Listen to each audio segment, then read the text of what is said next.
Anak, alam kong wala kang binanggit ngayon, pero ang bigat na dinadala mo, matagal mo nang sinasarili. Kaya pakinggan mo ako kahit isang minuto, hindi pa sa akin, kundi pa ipanalangin kita. Kung matatapos mo ito, gagawin ko ang kaya ko. Ipagdasal ka sa harapan ng Ama. Pindutin ang pulang tuldok sa ilalim ng profile, na parang pagbubukas ng pinto ng puso mo.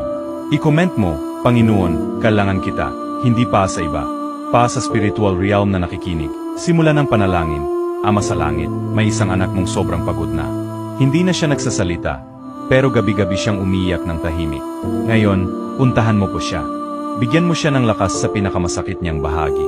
Sindihan mo ang liwanag sa mga gabi niyang puno ng takot. Kung siya ay nasa gitna ng mabigat na desisyon, Panginoon, bigyan mo siya ng linaw at tapang. Iparamdam mo na hindi siya nag-isa.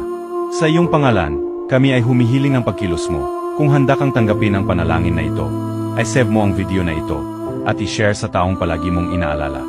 Minsan, ang isang kilos mo ay maaring maging simula ng pagbabago sa buhay ng iba.